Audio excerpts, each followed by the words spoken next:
മാഷേ നമസ്കാരം. നമസ്കാരം. അന്താരാഷ്ട്ര മാധ്യമങ്ങൾ ഒരു വാർത്ത റിപ്പോർട്ട് ചെയ്തിരിക്കുന്നു. ഇസ്രായേൽ പ്രധാനമന്ത്രി ബെഞ്ചമിൻ നെതന്യാഹുവിനെതിരായിട്ടുള്ള ഒരു വാർത്തയാണത്. സ്ലൊവേനിയ എന്ന രാജ്യം ആദ്യമായിട്ടാണ്, മാഷക്കറിയാലോ, ഈ നെതന്യാഹുവിനെതിരായിട്ട് അന്താരാഷ്ട്ര കുറ്റവാളി എന്ന നിലയ്ക്ക് അന്താരാഷ്ട്ര കോടതി ഒരു വാറണ്ട് പുറപ്പെടുവിച്ചിരുന്നു.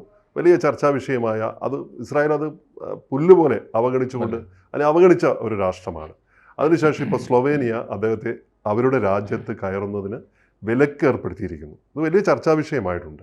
ഇസ്രായേൽ ചെയ്യുന്നത് അന്താരാഷ്ട്ര കുറ്റകൃത്യമാണോ അതല്ലെങ്കിൽ മറ്റേതെങ്കിലും അതിന് തലമുണ്ടോ എന്നുള്ളതൊക്കെ ചർച്ച ഒരു വശത്ത് നിൽക്കുമ്പോൾ തന്നെ ഒരു രാജ്യത്തിൻ്റെ ഭരണാധികാരിക്ക് ആ രാജ്യത്തേക്ക് വരാൻ ആര് വരണമെന്ന് തീരുമാനിക്കുന്ന ആ രാജ്യമാണ്. ഏത് രീതിയിലാണ് യൂറോപ്പിൽ ഇത് പതുക്കെ പടർന്നു കയറുകയാണ് എന്ന് തോന്നുന്ന രീതിയിലാണ് ഈ വിഷയം. മാഷ് എങ്ങനെയാണ് ഇത് നോക്കിക്കാണുന്നത്? എനിക്ക് തോന്നുന്നൊരു കാര്യം, നെതന്യാഹുവിനെതിരായി വലിയ പ്രതിഷേധങ്ങൾ ഇപ്പോൾ നടക്കുന്നുണ്ട്. ഐക്യരാഷ്ട്രസഭയിൽ അദ്ദേഹം സംസാരിക്കുമ്പോൾ അത് തടസ്സപ്പെടുത്തുകയും കൂക്കി വിളിക്കുകയും ഒക്കെ ചെയ്യുന്നുണ്ട്. അതെ. പിന്നെ മാത്രമല്ല, ലോകമെങ്ങും ഇപ്പോൾ നെതന്യാഹുവിനെതിരായിട്ടുള്ള വലിയ പ്രതിഷേധങ്ങൾ നടക്കുന്നുണ്ട്. പ്രതിഷേധങ്ങൾക്ക് ശരിയുണ്ട്. ഇപ്പോൾ ഈ ICCയുടെ വിധി ഞാൻ കണ്ടിരുന്നു. അത് അപ്പോൾ ആ പറയുന്നത് ശരിയാണ്. യുദ്ധ കുറ്റകൃത്യം എന്ന് പറയുന്നത് ഒരു രാജ്യം മറ്റൊരു രാജ്യത്തെ അതിക്രമിച്ച് കീഴ്പ്പെടുത്തുന്നതിന് മാത്രമല്ല, യുദ്ധത്തിൻ്റെ രീതിശാസ്ത്രം കൂടിയാണ്. യുദ്ധത്തിൽ പട്ടിണി പ്രധാനപ്പെട്ട ഒരു വെപ്പണായിട്ട് സ്വീകരിച്ചു ഇസ്രായേൽ. പട്ടിണിക്കിട്ട് കൊല്ലുക യുദ്ധതന്ത്രമായിട്ട് സ്വീകരിച്ചു. ഒരു പ്രധാനപ്പെട്ട ആയുധമായിട്ട് തന്നെ. പട്ടിണി കൊണ്ടും മനുഷ്യനെ കൊല്ലാമല്ലോ, തോക്ക് കൊണ്ടും കൊല്ലാം, മിസൈൽ കൊണ്ടും കൊല്ലാം എന്ന് പറയും പോലെ പട്ടിണിക്ക് ഇട്ട് കൊല്ലുക എന്നൊക്കെ പറയുന്നത് അങ്ങനെ കൊല്ലുന്നു എന്നാണ് ആരോപണം. അല്ല, അത് വസ്തുതയുമാണ്, ശരിയാണ്. ഞാൻ പറയുന്നത് ഇപ്പോൾ ഈ ഇസ്രായേൽ ഈ ഫലസ്തീനിൽ, പ്രത്യേകിച്ച് ഗസ പ്രദേശത്ത്, ഇപ്പോൾ അവിടെ കേന്ദ്രീകരിച്ചാണ് കഴിഞ്ഞ കാലങ്ങളിലൊക്കെ. ഇപ്പോൾ ഏറ്റവും ഒടുവിലത്തെ കഴിഞ്ഞ 2 കൊല്ലമായിട്ട്, ഒക്ടോബർ 7-ന് 2 കൊല്ലമാകാൻ പോകുന്നു. അത് ഈ തുടർച്ചയായ വിട്ടുവീഴ്ചയില്ലാത്ത, ഒരു ദിവസം പോലും മുടങ്ങാത്ത യുദ്ധമാണ്. വെടിനിർത്തൽ, ട്രൂസ്, ചർച്ച എന്നൊക്കെ പറഞ്ഞിട്ട് അവിടെയും ഇവിടെയും ആളുകൾ ഇങ്ങനെ പറഞ്ഞുകൊണ്ടിരുന്നു എന്നല്ലാതെ വളഞ്ഞിട്ട് ആക്രമിക്കുന്നു. ഒരു ദിവസം പോലും യുദ്ധം നിർത്തിയിട്ടില്ല, തുടർന്നുകൊണ്ടേയിരിക്കുകയാണ്. അപ്പോൾ ഇസ്രായേൽ നടത്തുന്ന ഈ പോരാട്ടത്തെ ഈ പറഞ്ഞ കാര്യങ്ങളൊന്നും, ഈ ആരോപണങ്ങളാണെന്ന് ഞാൻ കരുതുന്നില്ല. കാരണം അതിന് പ്രൂഫുണ്ട്, നമ്മുടെ കൺമുമ്പിൽ വെച്ച് നടക്കുന്നതാണ്. ഒന്ന് അവിടെ ആളുകൾക്ക് ഭക്ഷണം ഇസ്രായേൽ കൊടുക്കുന്നില്ല. അവർക്കാണെങ്കിൽ ഒരു ദിവസം പോലും ഭക്ഷണം ഉണ്ടാക്കാൻ പോലുള്ള സമാധാനം ആ രാജ്യത്തില്ല. അടുക്കളകൾ പോലും ഏത് സമയത്തും പൊട്ടിപ്പൊളിഞ്ഞ് വന്ന് ബോംബ് വീണുകൊണ്ടിരിക്കുന്ന ഒരു ഘട്ടമാണ്, യുദ്ധകാലമാണ്. പിന്നെ കൊടുക്കേണ്ടത് ആരാണ്? അന്താരാഷ്ട്ര സഹായ ഏജൻസികളുണ്ട്. പല WHO മരുന്നുകൾ, അതുപോലെ തന്നെ ഒരു യുണിസെഫിൻ്റെ ഫുഡ്, പല രാജ്യങ്ങളും കൊടുക്കുന്ന ജീവകാരുണ്യ പ്രവർത്തനങ്ങൾ, NGOമാർ കൊടുക്കുന്ന, ഇതൊന്നും അങ്ങോട്ട് കടത്താൻ പാടില്ല. കപ്പലിന് വന്നാൽ കപ്പൽ ആക്രമിക്കപ്പെട്ടു, കപ്പൽ പിടിച്ചെടുത്തു. എന്നിട്ട് ഓർമ്മയില്ലേ, ക്വെറ്റയുടെ ഒരു മൂവ്മെൻ്റൊക്കെ അവരെ തിരിച്ചയച്ചു, കയറ്റി അയച്ചു, കൊളംബിയ ഭാഗത്ത്. അതെ. അപ്പോൾ ഇതൊക്കെ നടക്കുന്നുണ്ട്. അതുപോലെ തന്നെ വിമാനത്തിൽ വന്നാൽ വിമാനം ഇറങ്ങാൻ സമ്മതിക്കില്ല. ആ തരത്തിലാണ് പട്ടിണിക്കിട്ട്, അവർക്ക് മരുന്നും ഭക്ഷണവും കിട്ടാൻ പാടില്ല എന്ന രീതിയൊക്കെ ഉണ്ട്. ഈ രീതി ശരിയാണോ എന്ന് ഇപ്പോൾ ഇതൊക്കെ വാസ്തവമാണോ അതോ ആരോപണമാണോ എന്ന് ചോദിച്ചാൽ വാസ്തവം തന്നെയാണ്. പക്ഷേ ഇതിൻ്റെ ഒരു മറുവശമുണ്ട്. 2 കാര്യങ്ങളാണ്. ഒന്ന്, ഈ നെതന്യാഹുവിനെ ഈ ഒരു പരുവത്തിലേക്ക് എത്തിച്ച ഒരു രാഷ്ട്രീയ കാലാവസ്ഥയുണ്ടല്ലോ, രാഷ്ട്രീയ പരിസരമുണ്ട്, ചരിത്രമുണ്ട്. അതിലാരൊക്കെയാണ് ഉത്തരവാദികൾ? ധാർമ്മികമായ ഉത്തരവാദിത്തം. അങ്ങനെ പരിശോധിക്കുമ്പോൾ, if I were in place of him, ഞാനോ റോബിൻജിയോ നെതന്യാഹുവിൻ്റെ സ്ഥാനത്തായിരുന്നെങ്കിൽ, ഒരു ഇസ്രായേലിൻ്റെ പക്ഷത്തായിരുന്നെങ്കിൽ നമ്മൾ എങ്ങനെ ചിന്തിക്കുമായിരുന്നു എന്ന് ആലോചിക്കണം. അപ്പോഴാണ് നമുക്ക് സംയമനത്തോടെ ആലോചിക്കാൻ കഴിയുക. വികാരം കൊണ്ട് ഇപ്പോൾ സെമിറ്റിക് മതങ്ങൾ തമ്മിലുള്ള ഈ വംശീയമായ വിദ്വേഷം വെച്ചുകൊണ്ട് നെതന്യാഹുവിനെ ചീത്ത വിളിച്ചുകൊണ്ടേയിരിക്കാം. നമ്മുടെ കൊച്ചിയിൽ കഴിഞ്ഞ ദിവസം മറൈൻ ഡ്രൈവിൽ വന്നിട്ടും അങ്ങനെ ഇപ്പോൾ മുസ്ലിം ലീഗ് സംഘടിപ്പിച്ചൊരു വലിയ വേദിയിൽ പലരും വംശീയമായ വിദ്വേഷം തന്നെ പ്രസംഗിച്ചു. തൊടിയൂർ മുഹമ്മദ് കുഞ്ഞി മൗലവി നടത്തിയൊരു പ്രസംഗം വലിയ വിവാദമായി, ഹിറ്റ്ലറെ ന്യായീകരിച്ചുകൊണ്ട്. കാരണം എന്താ ഹിറ്റ്ലർ ന്യായീകരിക്കാൻ കാരണം എന്താ? 60 ലക്ഷം ജൂതന്മാരെ കൊന്നത് ശരിയാണ്, എന്നിട്ട് ഹിറ്റ്ലർ പറഞ്ഞു അത്രേ, കുറച്ച് പേരെ ഞാൻ ബാക്കി വെച്ചിരിക്കുന്നു, എനിക്ക് ബാക്കിയുള്ളവരെ കൊല്ലാൻ പറ്റാഞ്ഞിട്ടല്ല, അവരെ തീർക്കാൻ പാടില്ല, അവർ ജീവിച്ചിരിക്കണം, എന്നിട്ട് ലോകം മുഴുവൻ അവർ ചെല്ലണം, ഇവരെത്ര ദുഷ്ടന്മാരാണെന്ന് ലോകം മനസ്സിലാക്കണം. എന്തൊരു കാഴ്ചപ്പാടാണല്ലേ, അതിഭീകരല്ലേ? ഞാൻ പറയുന്നത്, പിന്നെ അങ്ങനെയാണെങ്കിൽ അങ്ങനെ ഒരാളോട് ഇപ്പോൾ ഇസ്രായേൽ അതേ വംശീയ വികാരം, ഇപ്പോൾ 2025 ഇതിനൊന്നും ഇരയായിട്ടില്ലാത്ത വെറും കാഴ്ചക്കാരായ ഇന്ത്യയിലെയും കേരളത്തിലെയും ഒരു മതപണ്ഡിതൻ വന്നിട്ട് ഈ വികാരത്തോടെ സംസാരിക്കുന്നുവെങ്കിൽ, ഹിറ്റ്ലറെ ഇപ്പോൾ ഹോളോകാസ്റ്റിനെ ന്യായീകരിക്കുന്നുവെങ്കിൽ വംശീയതയാണല്ലോ. അങ്ങനെയാണെങ്കിൽ അതേ വംശീയ വികാരത്തോടെ ഇസ്രായേൽ പൗരന്മാരും ഇസ്രായേൽ എന്ന രാജ്യവും ജൂതവംശവും അറബ് വംശത്തോട് പെരുമാറിയാൽ എന്താ തെറ്റ്? അങ്ങനെ ചോദിക്കൂലേ നമ്മൾ? അങ്ങനെ അവർ പൂർണ്ണമായ അർത്ഥത്തിൽ പെരുമാറുന്നില്ല. അങ്ങനെ പെരുമാറുന്നില്ല, അങ്ങനെയല്ല പെരുമാറുന്നത്. മാത്രമല്ല ഈ അറബ് വംശം എന്ന് പറയുന്നത് എനിക്ക് തോന്നുന്നു അത് റിലീജിയൻ അല്ല താനും. ഈ പറഞ്ഞ മാതിരി കൃത്യം പറഞ്ഞാൽ അത് എത്തിനിസിറ്റിയാണ്. അറബ് വംശത്തിനകത്ത് ഇപ്പോൾ ഫലസ്തീനിലെ അറബ് വംശത്തിനകത്ത് ക്രിസ്ത്യാനികളുണ്ട്, ക്രിസ്ത്യാനികളും മുസ്ലിങ്ങളും ചേർന്നതാണ്. രണ്ട് താരതമ്യേന ലോകമെങ്ങുള്ള ക്രിസ്ത്യാനികൾ വന്ന് അവിടെ തമ്പടിക്കേണ്ട കാര്യമില്ല എന്നുള്ളതുകൊണ്ട് ജനസംഖ്യയിൽ ഡെമോഗ്രാഫിക്കായിട്ട് വ്യത്യാസമുണ്ട്. ചെറിയ ഒരു ശതമാനമുള്ളൂ. അവർക്ക് പള്ളിയുണ്ട്. ആ പള്ളിയാണ് ഏറ്റവും ഒടുവിൽ നെതന്യാഹു ആക്രമിച്ചത്. ഗസയിലെ പള്ളി, ക്രിസ്ത്യൻ പള്ളി, ചർച്ചാണ് ആക്രമിച്ചത്. മാർപ്പാപ്പയ്ക്ക് നേരിട്ട് ബന്ധമുണ്ടായിരുന്നത്. മാർപ്പാപ്പ അവരുമായിട്ട് കമ്മ്യൂണിക്കേറ്റ് ചെയ്തിട്ടാണ് ഇസ്രായേലിൻ്റെ നടപടി ശരിയല്ല, അത് കുറ്റകൃത്യമാണ്, മഹാപാപമാണ്, മനുഷ്യവിരുദ്ധമാണെന്നൊക്കെ ഒടുവിലത്തെ മാർപ്പാപ്പ പറഞ്ഞുകൊണ്ടിരുന്നത്. അതുകൊണ്ടാണ്. അപ്പോൾ അറബ് രാജ്യങ്ങൾക്ക് നേരെയുള്ള ആക്രമണം മാത്രമല്ല, അത് അറബ് രാജ്യങ്ങൾക്ക് നേരെയല്ല, അത് എത്തിനിക്കാണ്. ഈ പോരാട്ടം എത്തിനിക്കാണ്. ഞാൻ പറഞ്ഞു വന്ന ഒരു കാര്യം എന്താണെന്ന് വെച്ചാൽ ഇത് രണ്ട് കാര്യമാണ്. ഇപ്പോൾ നമ്മൾ ഈ കൂട്ടുന്ന മുറവിളി ഉണ്ടല്ലോ, ഈ മുറവിളി, ഈ വിലക്ക്, ഈ കൂക്കുവിളി, ഇത് ഇറ്റ്സ് ടു ലേറ്റ് എന്ന് നമ്മൾ പറയും.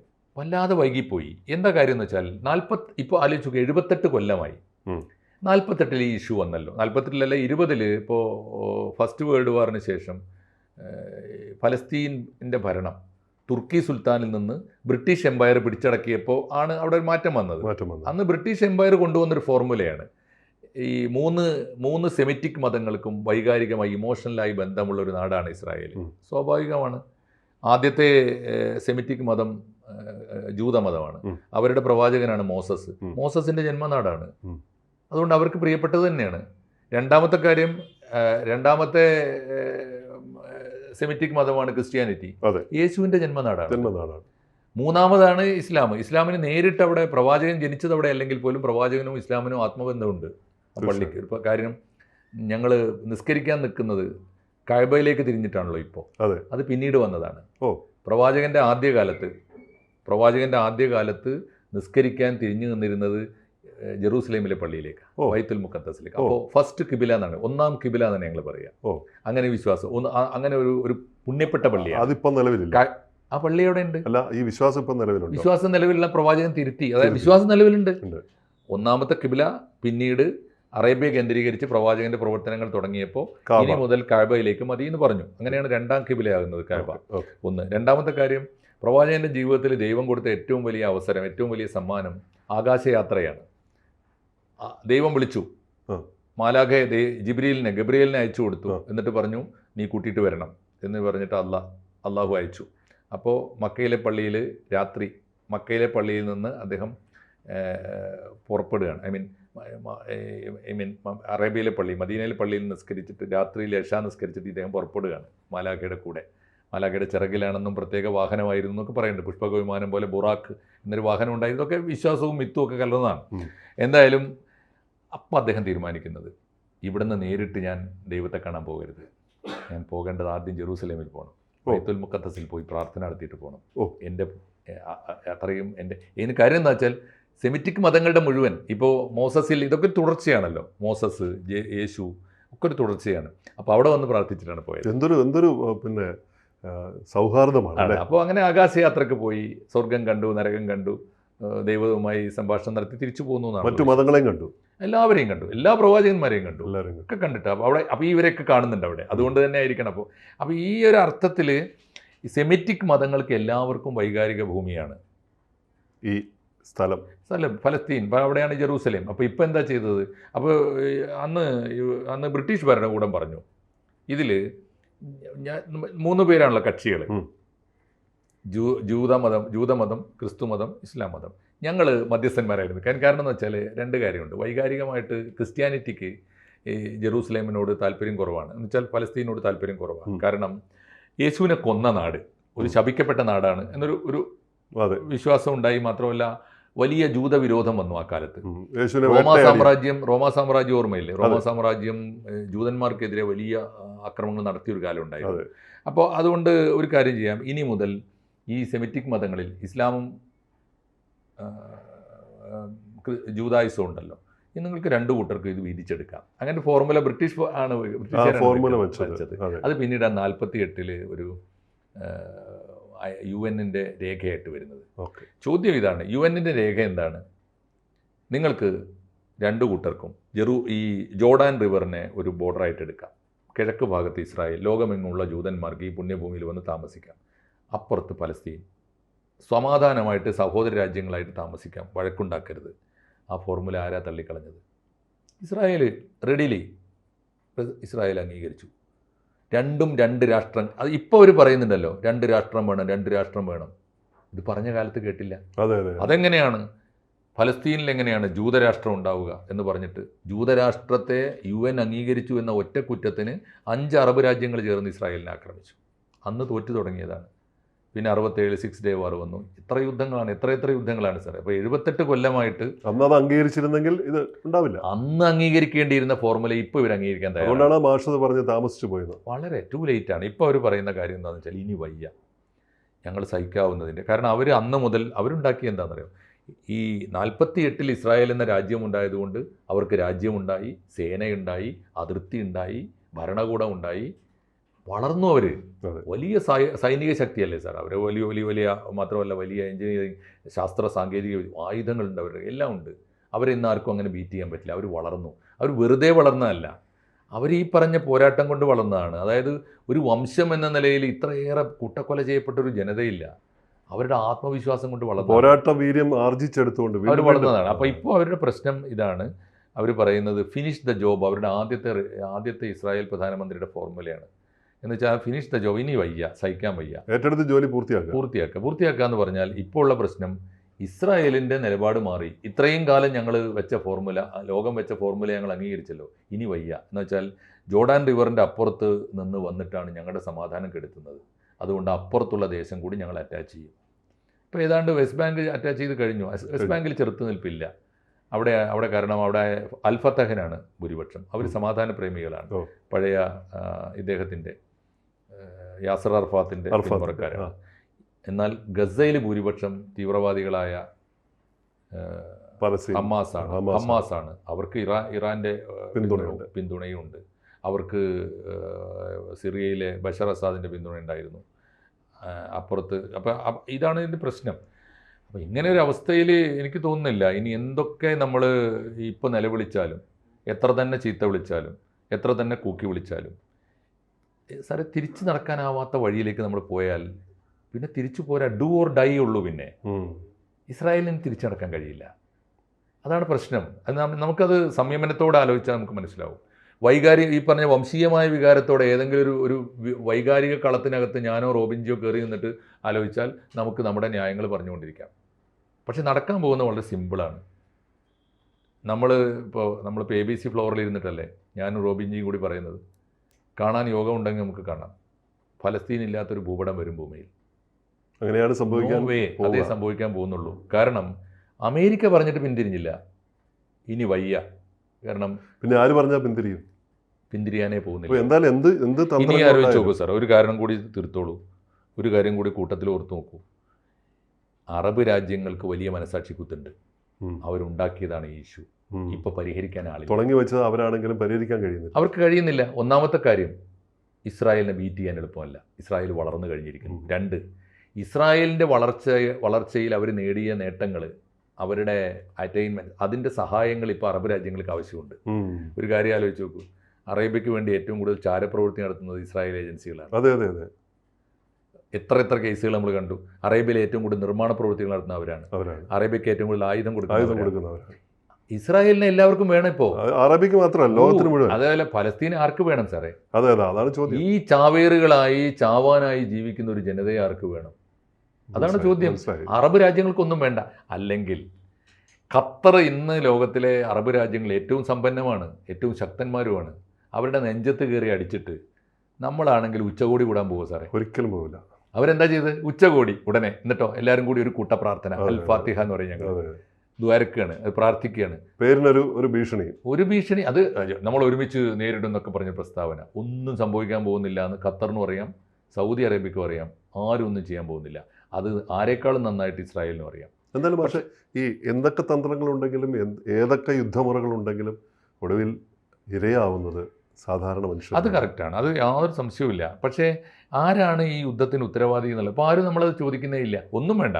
2 കൊല്ലം മുമ്പ് അവിടെ നുഴഞ്ഞു കയറി ചാവേറായി പൊട്ടിത്തെറിക്കാൻ പോകുമ്പോൾ 2 വട്ടം ആലോചിക്കണ്ടേ? ഇതിനിരയാകാൻ പോകുന്നത് എൻ്റെ അമ്മയും മക്കളും സഹോദരങ്ങളുമാണ് എന്ന് ഈ പോകുന്നവനെ ഓർക്കുന്നുണ്ടോ? അവനെ വിലക്കുന്നുണ്ടോ? ഇനി ഇവൻ്റെ നേതാക്കന്മാർ ഇവനെ കയറൂരി വിട്ടിട്ട്, നമ്മളെ രാഷ്ട്രീയ നേതാക്കളെ കുറിച്ച് പറയാറുണ്ടല്ലോ, ഈ പാവങ്ങളെ തെരുവിലേക്ക് വിട്ടിട്ട് ഇവരുടെയൊക്കെ മക്കളെ സുരക്ഷിതമായ രാജ്യങ്ങളിൽ എന്ന് പറയുന്ന പോലെ തന്നെയാണ് ഹമാസിന്റെ നേതാക്കൾ മുഴുവനും ഖത്തറിലാണ് ഒളിച്ചിരിക്കുന്നത്. അവരെ രക്ഷിക്കാനാണ് സത്യത്തിൽ ഇത്രയും കാലം ഈ ട്രൂസിന്റെ ചർച്ച നടന്നത്. അവിടെ ഒത്തുതീർപ്പ്, എന്താ പറയുക, വെടിനിർത്തൽ ചർച്ച. വെടിനിർത്തൽ കാര്യമില്ലെങ്കിൽ അവിടെ ഒളിപ്പിക്കാൻ പറ്റില്ലല്ലോ, അങ്ങനെ ഒളിപ്പിച്ചതാ. കൃത്യമായിട്ട് ആ കേന്ദ്രം കണ്ടെത്തി പോയി ആക്രമിച്ചിട്ട് ഈ പ്രഹസനം അവസാനിപ്പിക്കുക തന്നെയാണ് ഇസ്രായേലിന്റെ ലക്ഷ്യം. ഇതാണ്, യാതൊരു വഴിയുമില്ല. ഞാൻ നോക്കിയിട്ട് മറ്റൊന്നും സംഭവിക്കുമെന്ന് എനിക്ക് തോന്നുന്നില്ല, ലോകം മുഴുക്കെ ഒച്ചപ്പാടുണ്ടാക്കിയിട്ട്. അപ്പോൾ ചോദിക്കേണ്ട ഒരു ചോദ്യം അത്, ഇപ്പോൾ കൊച്ചിയിൽ ഇന്നലെ വലിയ റാലി നടത്തിയല്ലോ മുസ്ലിം ലീഗ്. ഞാൻ മുസ്ലിം ലീഗിൻ്റെ എനിക്ക് പരിചയമുള്ള, ഞാൻ വണ്ടിയിൽ വരുമ്പോൾ ഒരുപാട് നേതാക്കന്മാരും പരിചയമുള്ളവർ, ഞാൻ അവരോട് ചോദിച്ചു, നിങ്ങൾക്ക് ഈ ഒരു ഡെലിഗേഷൻ എന്തുകൊണ്ടാണ്, മുസ്ലിം ലീഗ് ഉൾപ്പെടെയുള്ള ഇന്ത്യയിലെ മുഴുവൻ മുസ്ലിം സംഘടനകളുടെ ഒരു ഡെലിഗേഷൻ അറബ് രാജ്യങ്ങളിലെ നേതാക്കന്മാരെ പോയി കണ്ടുകൂടെ?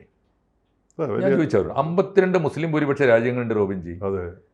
അവരൊന്ന് ഒരുമിച്ച് നിന്നിട്ട് ഒരു മുദ്രാവാക്യം മുഴക്കിയാൽ ഒരു പക്ഷേ ഇസ്രായേൽ കേട്ടോളൂ, അല്ലെങ്കിൽ മാന്യമായി സംസാരിച്ചാൽ കേട്ടോളൂ. പറയേണ്ടവർ സംസാരിക്കേണ്ടവർ പറഞ്ഞാൽ നിങ്ങൾ എന്താ മിണ്ടാത്തത്? ഇനി ധാർമ്മികമായി അവരല്ലേ ഇതിന് ഉത്തരവാദി? ഇത് വഷളാക്കിയത് അവരല്ലേ? അതുകൊണ്ട് മാത്രമല്ല, ഇപ്പോൾ ഇസ്രായേലിന് വേണ്ടി സംസാരിക്കാൻ ഇസ്രായേലുണ്ട്, ശക്തമായൊരു ഭരണകൂടമുണ്ട്, അവർക്കകത്ത് അവരുടെ പ്രശ്നങ്ങളുണ്ട്. തീർച്ചയായിട്ടും നിരന്തരമായി യുദ്ധത്തിൻ്റെ കെടുതി അനുഭവിക്കുന്ന ഒരു രാജ്യത്ത് പ്രതിഷേധങ്ങളുണ്ട്, അവർക്ക് സാമ്പത്തിക പ്രശ്നങ്ങളൊക്കെ ഉണ്ട്. നെതന്യാഹു വലിയ തോതിലുള്ള വിമർശനങ്ങൾ നേരിടുന്നുണ്ട് ഇസ്രായേലിനകത്ത്, സ്വന്തം രാജ്യം. അത് ഉണ്ടാവുന്നേ. കാരണം എന്നാലും എവിടെയെങ്കിലും ഒന്ന് എത്തിച്ചേ അദ്ദേഹം അടങ്ങും. നെതന്യാഹുവിന് ചരിത്രം കുറിച്ചേ പറ്റുള്ളൂ, കാരണം അത് അവസാനിപ്പിച്ചേ പറ്റുള്ളൂ. അപ്പോൾ അങ്ങനെ വരുമ്പോൾ ഇപ്പുറത്ത് ഫലസ്തീന് വേണ്ടി സംസാരിക്കാൻ ഒരു രാജ്യമില്ല.